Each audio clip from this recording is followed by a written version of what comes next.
हम जीवन में जो कुछ भी करते हैं खुशी पाने के लिए करते हैं, लेकिन दुर्भाग्य से खुश रहना काफी मुश्किल काम लगता है। हमें लगता है कि खुश रहने के लिए कुछ खास तरह के हालात होने चाहिए, तभी हम खुश रह सकते हैं, लेकिन ऐसा नहीं है। श्री कृष्ण कहते हैं कि कुछ आसान से नियम हैं जिन्हें अपनाकर हर हाल में हम खुश रह सकते हैं। किसी इंसान की पहली और सबसे महत्वपूर्ण जिम्मेदारी एक खुशमिजाज प्राणी होने का है। खुश रहना जीवन का चरम पहलू नहीं है, ये जीवन का बुनियादी पहलू है। अगर आप खुश नहीं हैं तो आप अपने जीवन में कुछ नहीं कर सकते। अगर आप खुश होकर जीवन जीते हैं तभी दूसरी महान संभावनाएं खुलती हैं। चाहे आप जो भी करें, आप अपने अंदरूनी गुणों को ही विस्तार देते हैं और जगाते हैं। चाहे आप इस बात को पसंद करें या नहीं, हकीकत यही है, जब तक कि कोई महत्वपूर्ण चीज आपके भीतर घटित नहीं होती।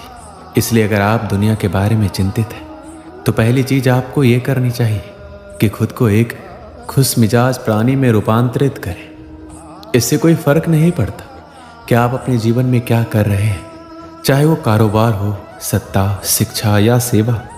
आप ऐसा इसलिए कर रहे हैं क्योंकि आपके भीतर कहीं गहराई में एक भावना है कि इससे आपको खुशी मिलेगी। इस धरती पर हम जो कुछ भी करते हैं वह खुश रहने की इच्छा से करते हैं, क्योंकि यह हमारी मूल प्रकृति है। जब आप बच्चे थे तो आप यूं ही खुश थे, वही आपकी प्रकृति है। खुशी का स्रोत आपके भीतर है, आप उसे हमेशा के लिए एक जीवंत अनुभव बना सकते हैं। आज हम इतने जोर शोर से खुशी की तलाश कर रहे हैं कि धरती का जीवन ही खतरे में पड़ गया है। अगर आप मुड़कर अपने जीवन को देखें तो आपके जीवन के सबसे खूबसूरत पल वो थे जब आप अपनी खुशी को अभिव्यक्त कर रहे थे, ना कि जब आप उसकी तलाश कर रहे थे। जो आप बचाते हैं वह आपका कभी गुण नहीं होगा, जो आप फैलाते हैं, जो आप बिखेरते हैं, वह आपका गुण होगा। अगर आप अपनी खुशी को बचा बचा कर रखेंगे तो जीवन के अंत में कोई ऐसा नहीं कहेगा कि उसने अपने अंदर खुशी का एक एक अंश बचा कर रखा। वो ये कहेंगे, ये भयानक प्राणी अपनी जिंदगी में कभी मुस्कुराए तक नहीं।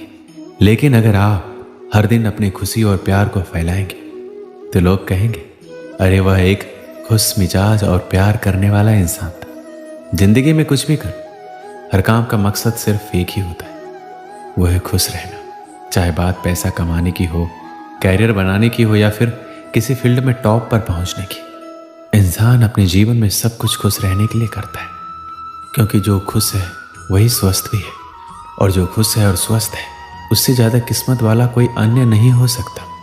जब तक हम ये नहीं समझेंगे कि खुशी क्या है, तब तक हम खुश कैसे रह पाएंगे। इसलिए हमें ये जानना आवश्यक है कि आखिर खुशी है क्या। सभी के लिए खुशी एक समान नहीं होती। यदि किसी छोटे बच्चे को रोड पर चलते हुए 10 के नोट मिल जाए तो उसे बहुत खुशी होगी। किसी बड़े लोग को 10 का नोट मिल जाए तो उसे शायद इतनी खुशी नहीं मिल पाए। आप जिस लड़का या लड़की से प्यार करते हो, यदि आपकी शादी उससे हो जाए तो आपको खुशी मिलेगी। यदि उसी लड़की लड़का के साथ किसी दूसरे लड़के का शादी हो जाए तो उस लड़के को इतनी खुशी नहीं मिलेगी। इसलिए आपको किस काम में खुशी मिलती है ये सिर्फ आप ही जानते हैं। जिसे करने से, जिसे देखने से, जहां जाने से आपके दिल में आनंद की उत्पत्ति हो, वही खुशी है। इसलिए सभी व्यक्तियों के खुशी के कारण अलग अलग हो सकते हैं, लेकिन खुश कैसे रहा जाए यह नियम सभी व्यक्ति पर एक समान लागू होता है। जिसे आप मेरा मन कहते हैं वह असल में आपका नहीं है, आपका कोई मन नहीं है। जिसे आप मेरा मन कहते हैं वह बस समाज का कूड़ेदान है। कोई भी जो आपके पास से गुजरता है वह आपके दिमाग में कुछ न कुछ डाल जाता है। आप वाकई ये चुन नहीं सकते कि किससे आपको चीज़ें ग्रहण करनी है और किससे नहीं करनी। अगर आप कहते हैं मुझे ये व्यक्ति पसंद नहीं है तो आप किसी भी और से ज़्यादा उस इंसान से ग्रहण करेंगे।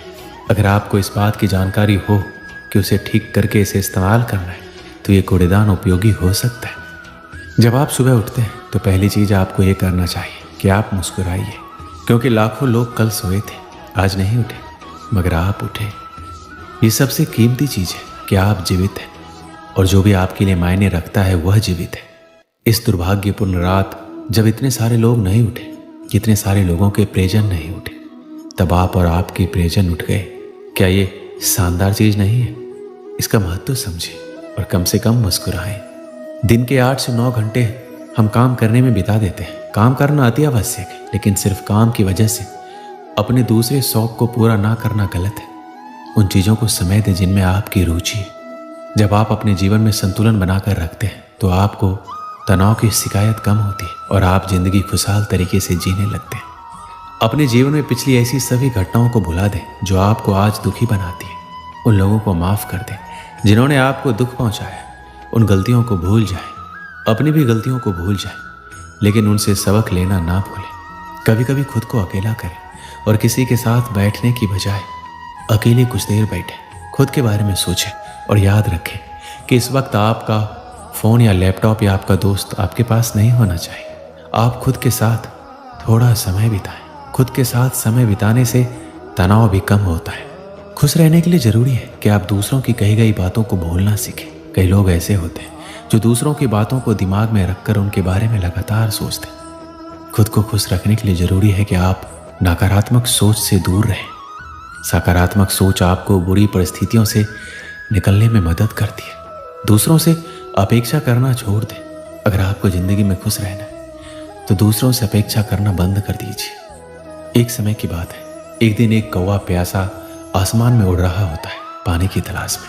उड़ते उड़ते वो एक चिड़ियाघर के पास पहुंच जाता है। वहाँ काफ़ी भीड़ होती है। वो एक पेड़ की डाल पर बैठकर देखने लगता है। वो देखता है कि एक मोर के पिंजरे के पास काफ़ी भीड़ होती है। लोग काफ़ी फ़ोटो ले रहे होते हैं। कोई अनाज के दाने भी डाल रहा होता है। कौवा देखता है कि उस पिंजरे में पानी का बड़ा सा मटका भी रखा हुआ है। मोर लोगों को देख के कभी इधर जाती है कभी उधर। मोर को पंख फैलाते देख लोग बहुत खुश हो रहे थे और तालियां बजा रहे थे। कौवा ये सब देखकर दुखी हो जाता है। सोचता है काश मैं भी इसकी तरह मोर होता, मुझे भी खूब सारा खाना मिलता, खूब सारा पानी मिलता, ना ही मुझे खाना पानी की खोज में इधर उधर परेशान होना पड़ता। लोग इस मोर की तरह मुझे भी ऐसे प्यार करते और मैं भी ऐसे ही नाचती। ये देखते देखते शाम हो गई। कौवा जाने लगा। फिर उसने देखा कि सारे लोग चले गए। मोर अकेला कोने में बैठ उदास होकर रो रहा है। कौवा को बड़ा आश्चर्य हुआ कि इस मोर के जीवन में तो सब कुछ है, फिर ये क्यों रो रहा है। कौवा पिंजरे के पास गया और जाकर बोला, अरे मोर, तुम क्यों रो रहे हो? तुम्हारे जीवन में तो सब कुछ है, खाना पानी, इतने सारे चाहने वाले, फिर रोना क्यों? मोर बोला, नहीं, मैं अपने जीवन में खुश नहीं हूँ। काश मैं भी तुम्हारी तरह कौवा होता और सबसे ज़्यादा खुश होता। कौवे को हंसी आ गई। बोला, मैं तो खुद परेशान हूँ, सोच रहा था कि मैं तुम्हारी तरह होता और तुम कौवा बनना चाहते हो। ऐसा क्यों? क्या कमी है? सब कुछ तो है, और क्या चाहिए? मोर बोला, मेरे पास सब कुछ तो है, पर वो नहीं है जो मुझे चाहिए। मुझे वो चाहिए जो तुम्हारे पास है, आज़ादी। ना कोई तुम्हें रोकने वाला है, ना कोई परेशानी, जहाँ मर्जी जाओ। ये खाना पीना किस काम का जब मैं खुल के आ जा ही नहीं सकता। अब कौवे को समझ में आ गया कि सबके जीवन में तकलीफ होती है। जहाँ सबके जीवन में उसके परिवार और परिस्थिति के हिसाब से खुशियाँ भी होती है, वहीं परेशानियाँ और गम भी। इसलिए हम जो हैं, जैसे हैं, हमें उसमें खुश और संतुष्ट रहना चाहिए। हाँ, हमें अपने और को ज़्यादा अच्छा बनाने की कोशिश ज़रूर करते रहना चाहिए, पर इसके लिए हमें दूसरों से अनावश्यक तुलना करके असंतुष्ट होने की ज़रूरत नहीं है। इस कहानी से हमें क्या सीख मिलती है? हम कभी भी संतुष्ट नहीं रहते और हर किसी को जो भी हमसे ज़्यादा खुश या अच्छा दिखाई देता है, हम उसे ईर्ष्या की नज़र से देखते हैं, जबकि हमें ऐसा नहीं करना चाहिए। हमें अपने आप में खुश रहना चाहिए। दोस्तों, इस वीडियो में बस इतना ही। मिलते हैं अगली वीडियो में। अपना ख्याल रखिएगा। जय श्री कृष्ण।